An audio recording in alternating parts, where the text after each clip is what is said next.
good evening, or good afternoon, or good morning sa mga PLBhan kung anong anong araw kayo, or kayo ba ay gabi na, umaga, tanghali nanonood nito, no? Kaya good morning, good evening, good morning, good afternoon, and good evening. Yan. Mga PLBhans na kumukuha ng NSTP. Makikita nyo, nandito na tayo sa citizenship training. So, meron na tayong video na gawa rito sa evolution, no? Ito ay part ng citizenship training, no? Bakit kailangan nyo aralin yung evolution? Napakahalagang aralin ng evolution, tatandaan ninyo, ha? Hindi porket kayo ay nananatili lang na inaalamang na anong kung ano yung pinaka status, no, kung paano nabuo ang 1987. Dapat pati yung history ng evolution ng constitution kailangan malaman ninyo, kasi part kasi ng pagiging citizenship yan. I mean, part yan ng tag dito, hindi naman totally obligation, kumbaga part ito na citizenship training bilang isang Pilipino, kasi yan ay nire-require din sa ating guidelines ng NSTP from CHED, and then from the PISNE, o Philippine Society of National Educators and Implementers, no? Ituro itong constitution, kaya pati itong evolution, no? Next is topic natin ay under din ng rights, privileges, responsibilities, and moral obligations of a Filipino citizen is yung tinatawag nating citizenship. By the way, I am Eduardo J. Andaya, one of the NSTP lecturer. Okay, proceed tayo. Ito ay under ng citizenship in practice, no?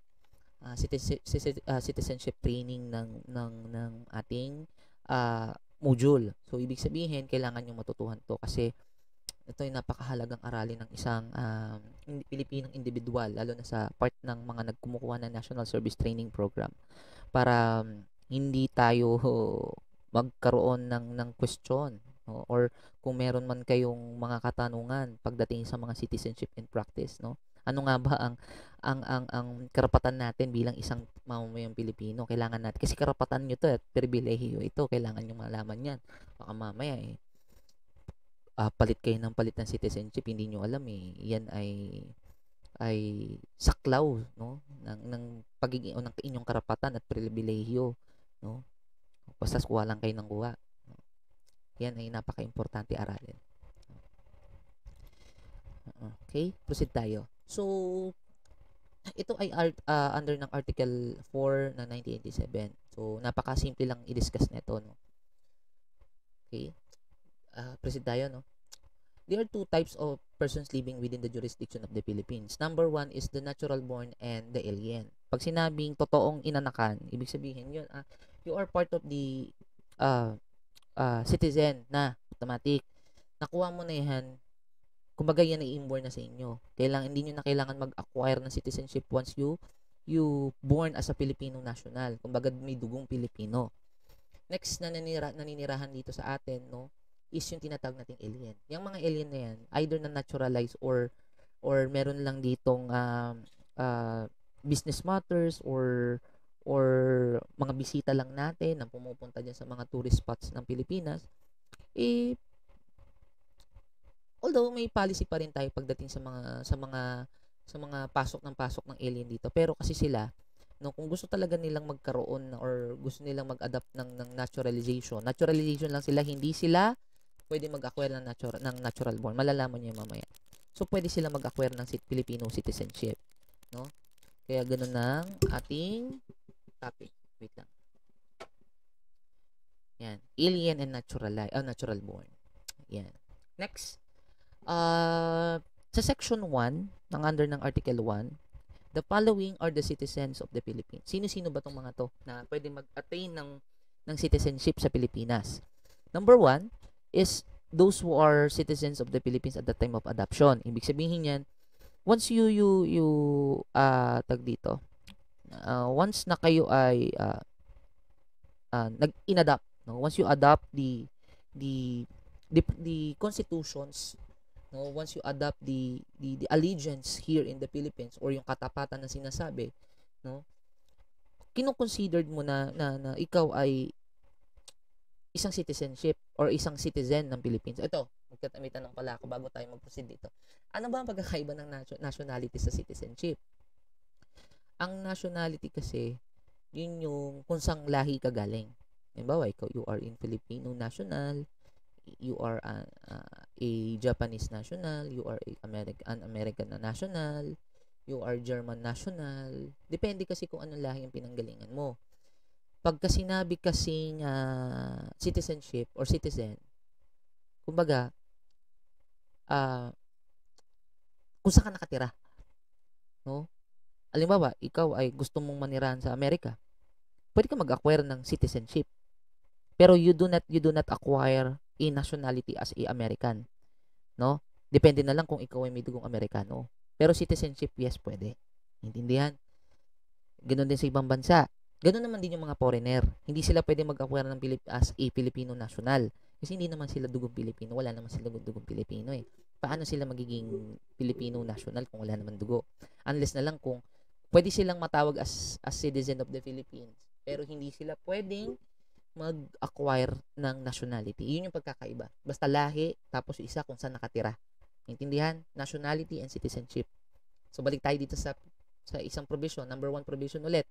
Ibig sabihin, kung pag inadapt mo yung constitution, nanumpa ka sa harap ng watawat, at the same time, nilapat mo yung kamay mo sa constitution, minamahal mo ang constitution ng isang bansa, automatic, pwede ka mag-acquire ng citizenship. No? Isa pa yun, ha? Number 2, those whose fathers or mothers are citizens of the Philippines. Ito pa isa. Example, ito dito. Pagpak, ibig sabihin, totoo. Based on our legal laws. Pag sinabi namang right, ganun, or ganun, ibig sabihin, false yon.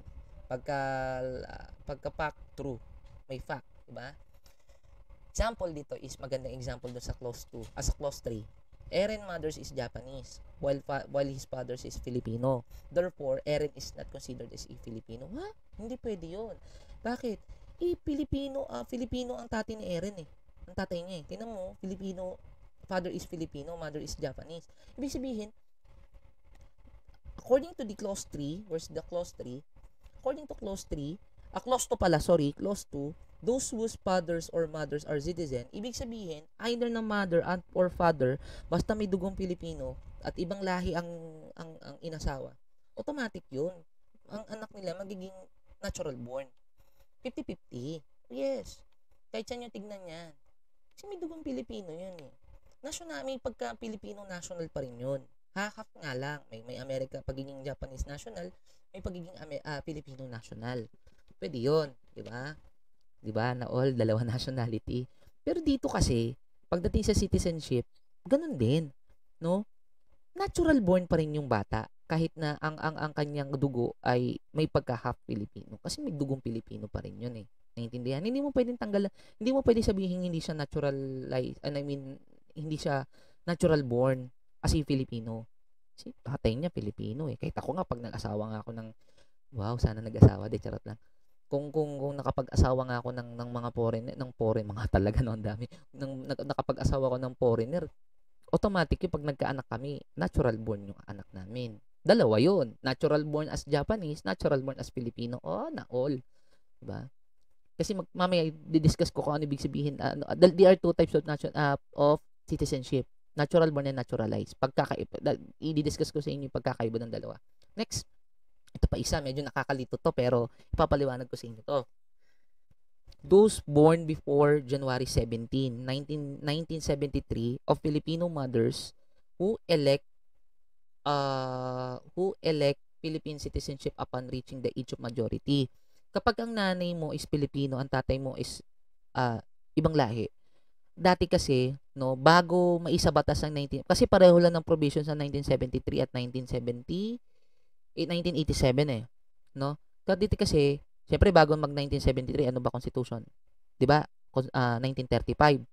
Yung 1935 o Commonwealth Constitution, nang nakalagay kasi doon kapag ang babaeng Pilipino nakapangasawa ng ibang lahi, no?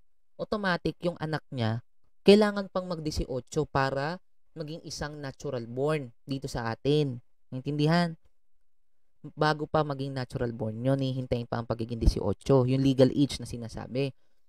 Pero kasi, nakalagay dyan, no, those born before January 17. Ibig sabihin, a Filipino mother who elect Philippine citizenship upon reaching the age of majority. Ibig sabihin, 18 yon. Ang ibig sabihin lang niyan, kapag pinanganak kayo ng January 16, 1973, kaya nga before, di ba? Saklaw pa kayo ng 1935 Constitution noon. Ibig sabihin, kung ang nanay mo Filipino, tatay mo ganyan, automatic yun. Automatic yun. Kailangan mo mag-18 o maghintay ng 18. Kapag kasi tatay, pagkakalam ko pagka tatay mo Pilipino, pag nanay mo ibang lahi, hindi mo na kailangan eh. Hindi ka nasaklaw ng batas. Pero pag nanay mo lang ang ano, ang medyo kasi racist kasi, hindi naman racist, parang gender inequality kasi ang ano eh. Kaya nga binago ito sa 1973 at 1987. Gender inequality to. Bakit pagdating sa nanay, kapag ka pag sa foreigner, kailangan, sa 1935 yun ha, kailangan hintayin pa yung anak maging ano. Ba't yung tatay pag Pilipino, pagka-alien yung asawa? Bakit hindi na kailangan hintayin yung 18, di ba? Kaya nga binago eh. Pero kasi kailangan din sundin yun. Kasi yun yung constitution natin noon eh. Kaya kapag yung mga pinanganak, kaya nga tingnan mo, January 17 yan. Ibig sabihin, nakalagay dito sa evolution of the Constitution, naging Constitution ng 1973 nung January 17. Ayan no, by the proclamation number 1002. Pinaroklama na yan dahil nanalo yan sa plebisito, no, sa plebiscite vote ng tao. Ngayon, kapag ka ikaw ay pinanganak ng January 16, 1973, hindi matatawag na retroactive ang 1973. Parang hindi talaga retroactive yan. Kapag ka pinanganak ka ng 17, automatic yun, ma-acquire mo yun. Pero yung mga late na halimbawa, mga advance in January 17, no? O mga late January 17, halimbawa, January 16, automatic yun. Automatic yun, kailangan mo pang sundin yung 1935 kasi saklaw ka pa nun.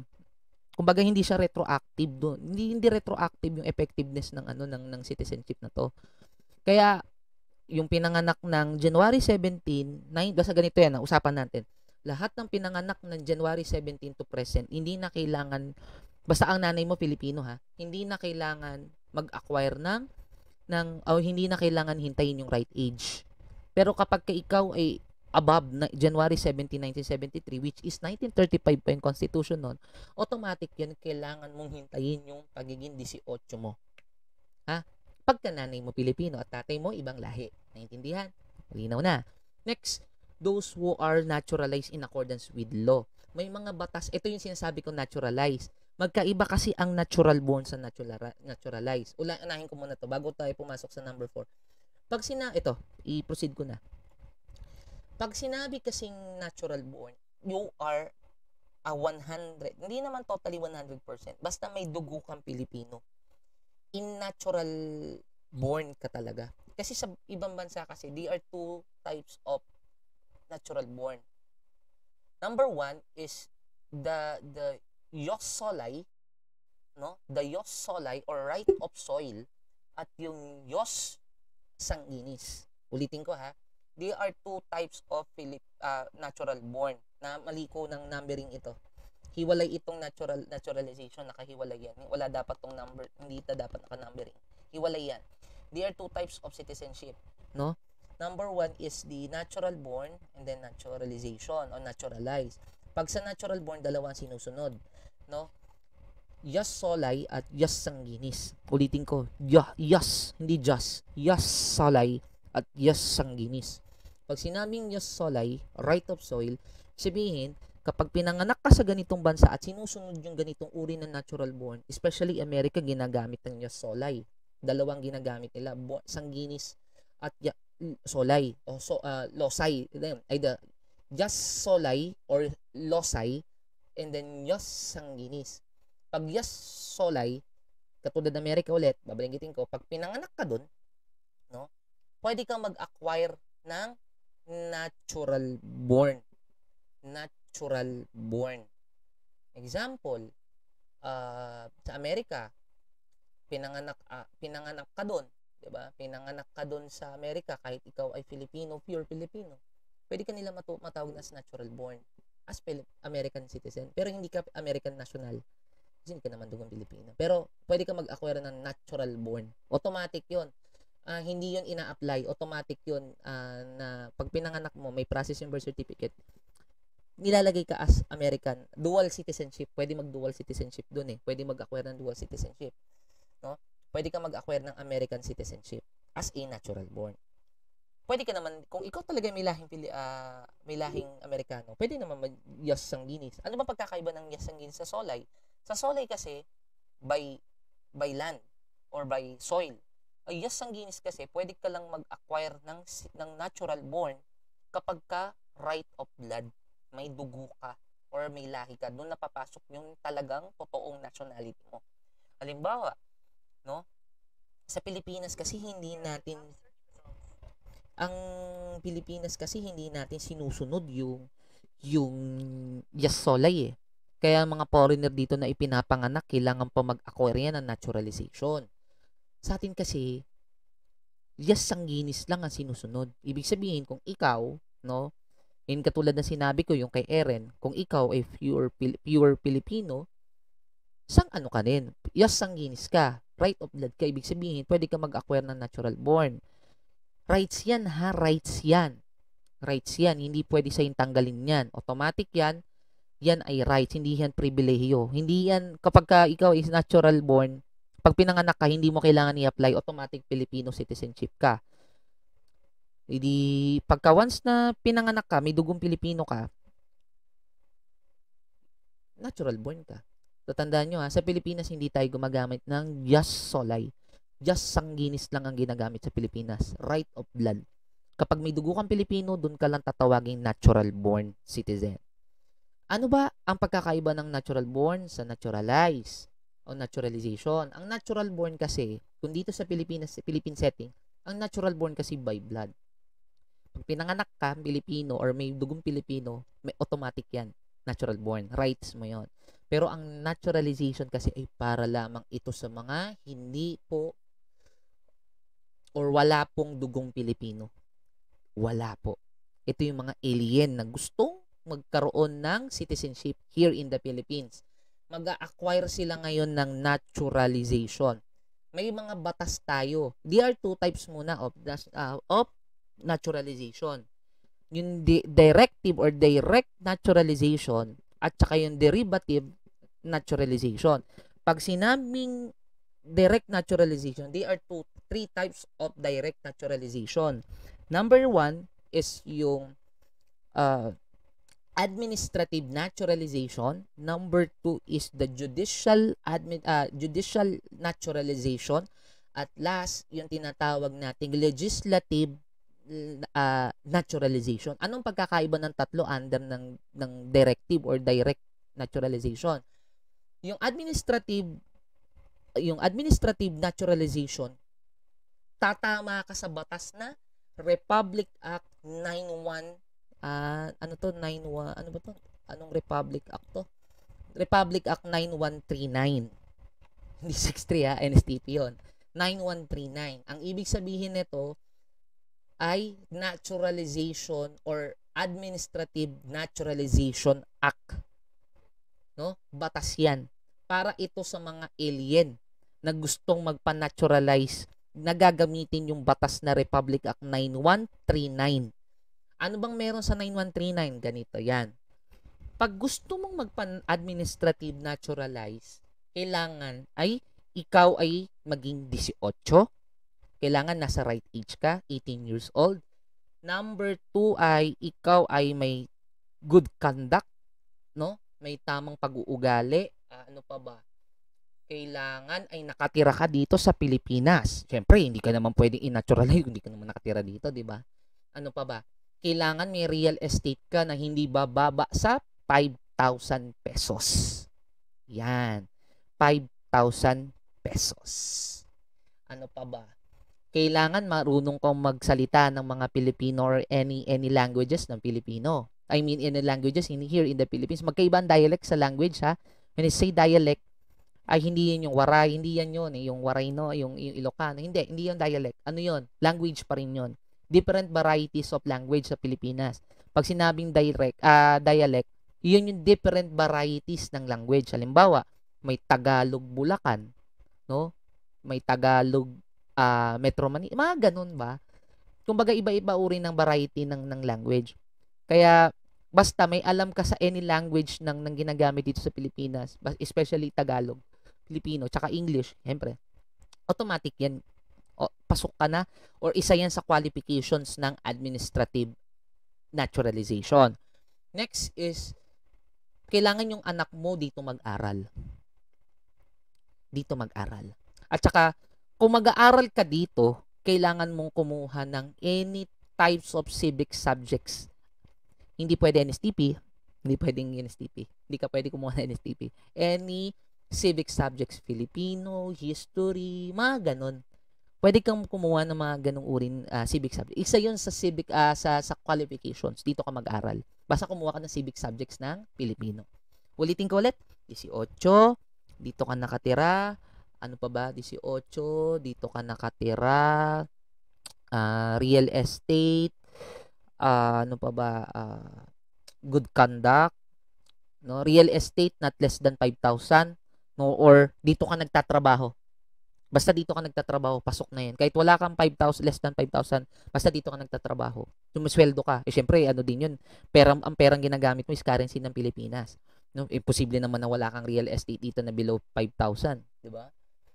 Next, ano pa ba? Ano pa ba? Yun nga yung any languages, any languages na pwede mo matutuhan sa Pilipinas.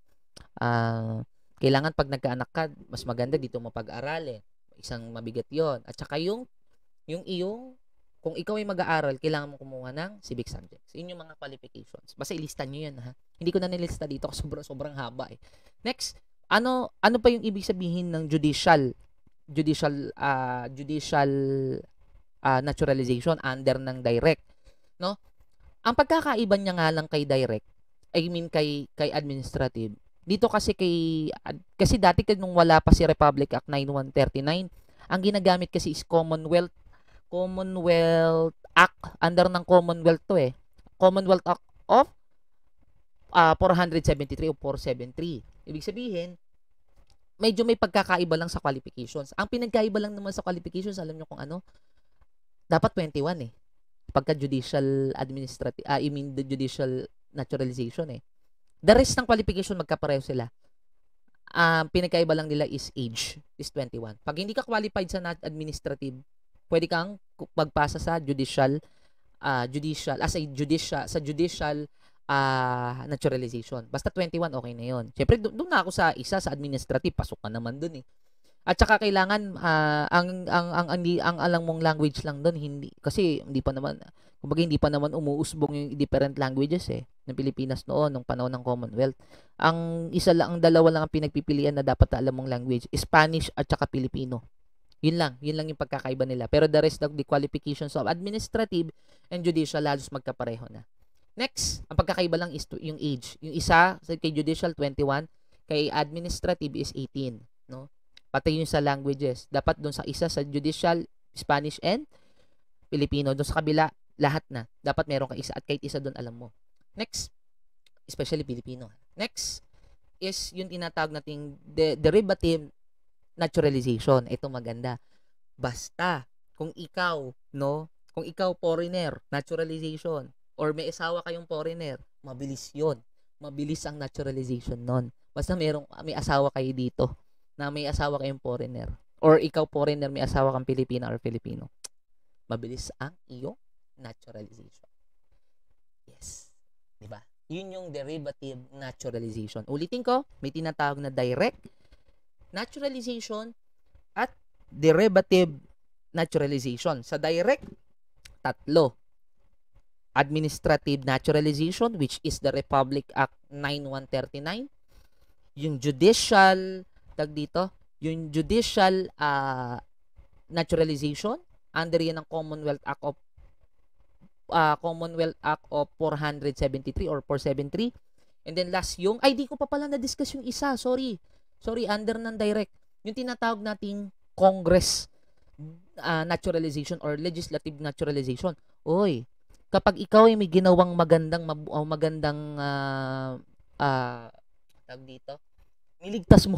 may niligtas ka or something na may ginawa kang magandang mabuti. Maganda na mabuti. Pa yung talaga makakapagbigay ng hindi naman utang na loob eh. Kumbaga, parang gano'n na nga, malaki ang utang na loob sa'yo ng mga Pilipino, foreigner ka, may niligtas ka mga Pilipino, no? Niligtas mo sa gera, ganyan. Yes, pwede kang mag-apply ng legislative naturalization. Pasok ka sa banga. Kahit hindi mo nasundin yung dalawang yung dalawang batas, basta may ginawa kang maganda sa mga Pilipino, niligtas mo sila, no? Automatic yon. Parang alam niyo yung Lone Survivor ba yun? Lone Survivor ba yun napanood ko? Yung isang Muslim, niligtas niya yung yung ewan ko kung Lone Survivor ba yun or kalimutan ko na kung anong palabas niya sa Amerika. May ganun din ng Amerika eh. Yung Muslim, niligtas niya yung mga snipers doon, sniper doon sa mga kapwa niya Muslim kasi hinahunting nga ng mga kapwa Muslim eh. No? Nung niligtas niya yung mga American sniper, ang nangyari noon, no, automatic yun. Na-naturalize siya as a American. Kasi, pasok siya sa tinatawag nating legislative eh. May ginawa siyang mabuti sa Amerikano. Kaya mabilis yung kanyang pag-process ng naturalization. Oh, na all. Next. Tapos, meron pa ba akong nakalimutan? Wala na. Parang ganun lang ata. Ulitin ko ulit para malinaw. Sa direct, administrative, judicial, at yung legislative naturalization. Sa derivative naturalization, another types of the naturalization or second types of na naturalization, yun yung pagpapakasal ng ibang lahi o ikaw mismo na mabilis ang kanilang naturalization. Okay? Next, ano pa ba? Mamaya na tayo magkakaroon. Ayun, meron pa tayong pag-uusapan na Republic Act 9225 kasi yan yung ating retention o tinatawag nating reacquisition of of citizenship. Pwede pala kayo mag-reacquire ulit pag nawala sa inyo. Yung tinatawag nating loss of citizenship. Next, Philippine citizenship o other section under Article 4 of the 1987. Yan. Ito. Ayan o. Section 3, the Philippine citizenship may be lost or reacquired in the manner of provided by law. Sa loss of citizenship, nawawala din ang citizenship ng naturalization at saka ng natural born. Paano? May tinatawag kasi tayong voluntary at involuntary loss of citizenship. Ano ba ang ibig sabihin ng voluntary? Best example ng voluntary is expatriation kung tatawagin. Ano ibig sabihin ng expatriation? Kumbaga, ikaw ay nanumpa sa ibang konstitusyon ng ibang bansa. Nagpa-citizenship ka, minahal, kasi once kasi na kapag kayo ay minahal ninyo or nanumpa kayo sa konstitusyon, no? Nanumpa ka sa konstitusyon ng ibang meron pa nga pagka once na tama, nanumpa ka kasi voluntary yun eh, binolunteer mo, nagvoluntary ka. Kumbaga, nanumpa ka, binolunteer mo yung sarili mo, kumilos ka mag-isa. Ibig sabihin, sinadya mo na mawala yung citizenship mo. Yun nga, nanumpa ka sa ibang bansa, no? Nanumpa ka sa konstitusyon. Automatic po, no? Once you volunteer, mawawala ang iyong citizenship. Pag nag-volunteer ka, no? Yun yung tinatawag natin volunteer. Kaya ka nga nag-volunteer, gusto mong mahalin, bibitawan mo na yung citizenship mo, no? Expatriation ang tawag doon.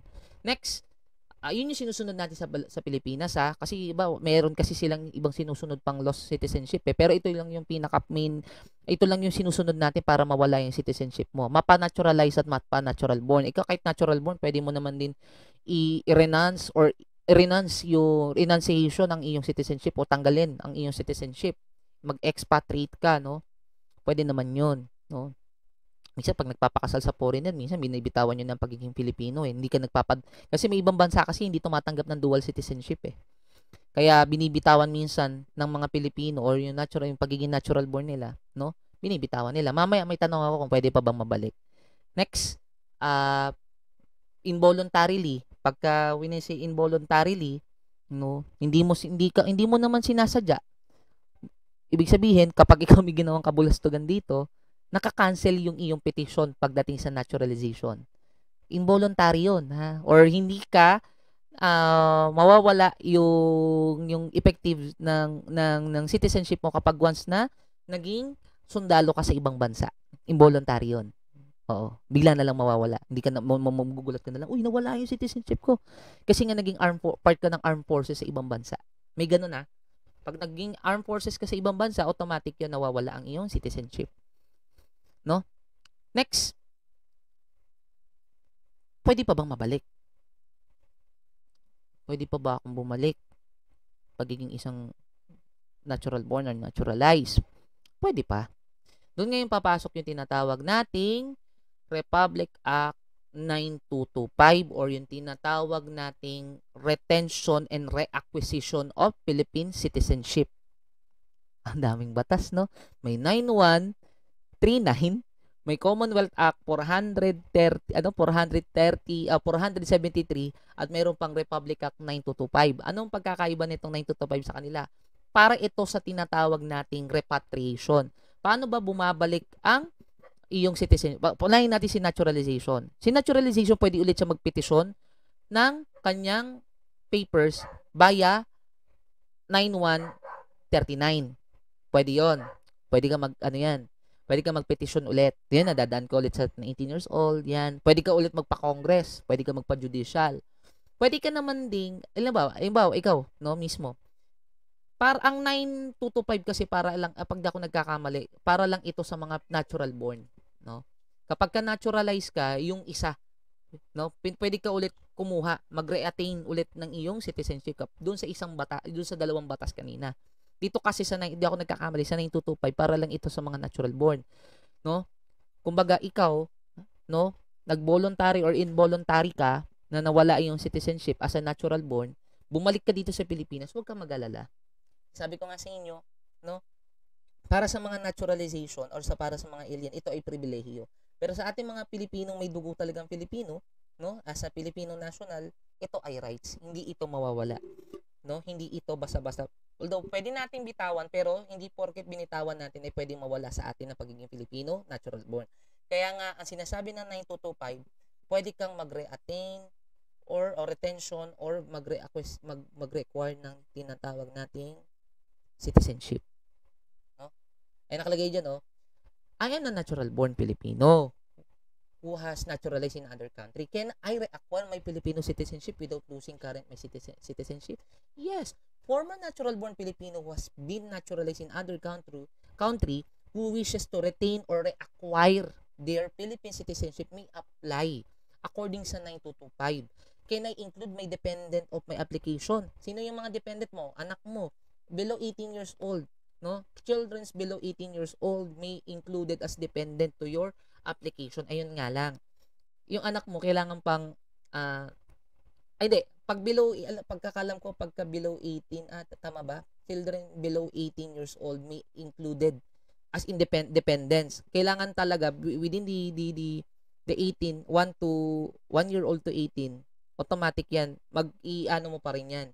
I-reacquire mo pa rin yan i-retention mo pa rin ng 9225, no? I-retention mo pa rin, no? Pero kasi pwede naman ding hindi na kasi katulad ng sinabi ko kanina sa isa, no? Kailangan pang mag-18. Pwede mo naman ding wala naman kasi pinagkaiba to eh. Kapag once kasi nagpapalit ka, automatic yung anak mo, yung below 18, naka-dependent pa sa iyan. Totoo naman naka-dependent kasi automatic yan, kino-convert in natural born. Pero hindi na kailangan pumunta ng pagiging 18. Pagka yan ay umangat na ng 18 pataas, no? Kahit ikaw nag-natural born na. I mean nagpa-natural born ulit at nag-reacquire. Yung anak mo, nasa sa kanya yun kung gusto niya ring ibalik yung kanyang citizenship. Naintindihan? Pero kapag once siya ay below 18 to pababa, no, 1 to 18, automatic yan. Pag nagpapalit ka, no, binalikan mo yung iyong citizenship as a Filipino natural born, automatic yung anak mo, kahit ayaw niya, mababalik ulit sa kanya yon. Pero yung ikaw, halimbawa, matanda ka na, tapos yung anak mo nasa 19 na pataas, mga anak mo. Pag ikaw nagpabumalik, yung mga anak mo, kailangan pa nilang mag-apply ulit. Kailangan nilang mag-apply ng retention. Kasi hindi mo na sila dependent. Naintindihan nyo? Malinaw? So, ganun. No? Daming inaano ng batas na to, no? And I am a foreigner national with a Filipino parent. With a Filipino parent, can I apply Filipino citizenship? Yes. Filipino foreign national who were born outside the Philippines to a Filipino parent. No, parents must be Philippine citizens at the time of the application of birth.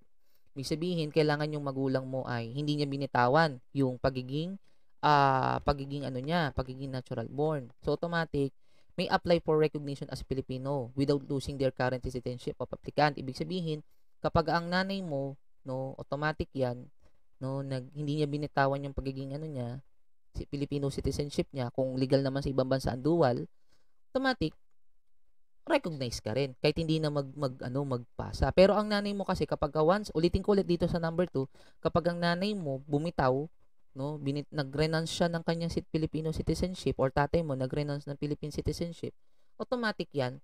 Pag ang nanay mo nagpa citizenship, kailangan sorry, naguluhan ako. Kailangan, no, ikaw hindi ka mare-recognize as Filipino citizen. Kasi yung nanay mo, hindi pa siya nagbabalik loob. Kailangan mo munang bumalik loob ng nanay mo. Unless na lang kung ikaw ay wala pa sa right age. Kung nasa, alimbawa, sige, ganitong scenario. Para maintindihan yung number 3. Alimbawa, sinasabi niya, alimbawa, ang nanay ko is Filipino, ang tatay ko is American. Ngayon, ang nangyari ngayon, yung nanay ko, hindi bumitaw sa pagiging Filipino. Ang tatay ko kasi hindi naman, siyempre tatay ko Amerikano yan. Tapos hindi bumitaw sa pagiging natural born ng nanay ko. Automatic yan, natural born na rin ako. Kasi dala-dala na ako ng nanay ko eh. Di ba naman binitaw ng nanay ko? Hindi na ako kailangan mag-reacquire. Hindi na ako pwede magpetisyon. Pero kapag ang nanay mo bumitaw, no, bumitaw ang nanay mo, tapos wala ka pa sa tamang age para i-apply yung citizenship, automatic yan, no? Kakausapin mo yung nanay mo na para balikan yung kanyang binitawang citizenship, no? Pero kapag ikaw naman nasa right age na pataas na pangalan nito pataas na wala ako pataas na 18 pataas, no? At ikaw ay ang nanay mo hindi pa rin niya binabalikan yung Filipino citizenship niya, pwede ka nang mag-apply katulad nung gagawin ng nanay mo. Yun yung papasok din yung 9225. Malinaw, ulitin ko ulit ha. Kapag ang nanay mo nasa age below 18, 1 to 18 ka, no?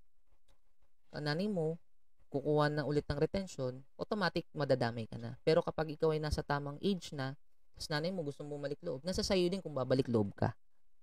Intindihan? Ganun lang ang ibig sabihin. Next, citizenship of the Philippines who marry aliens shall retain their citizenship unless their act or mission, they are deemed under the law to have renounced it. Ayun yung sinasabi ko kanina. Yung, ano ba tong uri ng naturalization? Yung derivative naturalization. Kapag ang isang Pilipino or Filipina ay nakapag-asawa, hindi naman taga mawawala ang pagiging natural born unless na lang kung bibitawan nila at pipiliin nila yung pagiging citizenship ng kanilang asawa. Pwede yung bitawan. Pero pwede naman ding, katulad noon, Republic Act 9225, pwede nilang balikan. Pero yung asawa ninyong foreigner, pwede nilang babalik loob sila sa pagiging Filipino citizenship, hindi sila sa 9225. Kung hindi doon sa 9139 at saka sa Commonwealth Act of 473. 473 ba? Tama ba? 473 nga. Next. Ano bang pagkakaiba ng dual allegiance at dual citizenship? Nakalagay dyan, dual allegiance of the citizens inimical to the national interest and shall be dealt with by law. Ibig sabihin yan, hindi pwedeng mag-acquire ng citizenship kapag kayo ay naka-dual allegiance.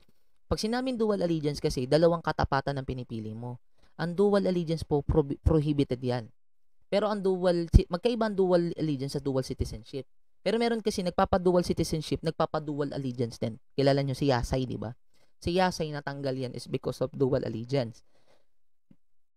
Dual citizenship siya. At the same time, dual allegiance siya. Ang dual citizenship kasi hindi bawal yon. Pero ang dual allegiance kasi bawal yon.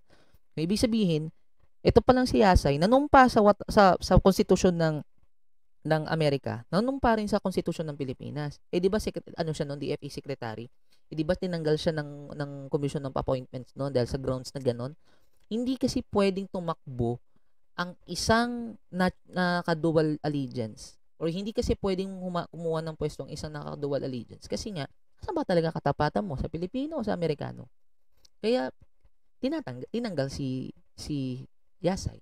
Tatandaan ninyo. Si Yasay, natural born yun Pero is because of dual allegiance, tinanggal siya ng nagsinungaling kasi, hindi ako nagkakamali, nagsinungaling kasi si Yasay noon. Hindi pa pala niya binibitawan ng kanyang pagiging dual allegiance niya. Kaya yun, sinunggi siya. Tatandaan nyo, ang isang naturalized, hindi pantay sa rights ng natural born. Ang natural born, kahit ano pwede niyong gawin dito, lahat ng rights. Bumoto, maging politiko, gumandle ng any political position sa government position, maging doktor, kahit anong uri ng professions, pwede.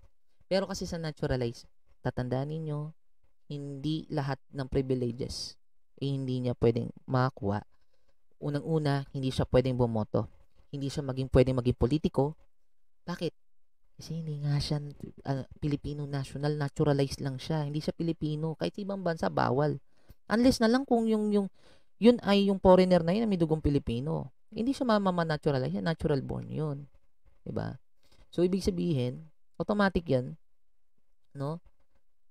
Lahat ng anong meron sa natural born wala kay dual allegiance ay kay naturalized. Ayan nga, pagboto, um, position in political and then in government, in any government service. Bawal din siya sa some of the professions. Pwede siya sa iba pero like doctor and pagiging law, bawal. No, maglo-law practitioner siya dito, bawal po. Bawal sa atin 'yun. Hindi pwede 'yun. Sa ibang bansa ina-acknowledge yun, pero pagiging law practitioner bawal po ang isang foreigner, no? Ang doktor bawal din po maging isang foreigner bawal po maging doktor ang isang foreigner dito. Yun yung mga some of the privileges na bawal sa naturalized na meron kay natural born. Pero ang pinaka-importante dito kay natural born at naturalized, lahat ng rights civil tag dito kasi for example is yung Bill of Rights and Human Rights. Kung anong meron kay natural born, meron din kay naturalized. Siyempre kahit ikaw ay you are accused, you are presumed as an innocent. Ganon din kay naturalized. Kapag ikaw ay inakusahan, automatic pinipresume ka as inosente. Kung ano yung meron kay Bill of Rights, meron din kay naturalized. At kapareho din ni natural born. So, yun lang ang ating napag-usapan. Bali, bukas ko na i-record yung Bill of Rights. Hahabol ko na lang. No? Isa-isayin natin kasi masyadong mahaba itong citizenship training. So, kung may naintindihan kayo, i-chat nyo na lang. Ay, kung wala kayong naintindihan at may katanungan, i-chat nyo na lang yung inyong mga instructor sa NSTP. So, thank you mga anak. No? Maraming salamat.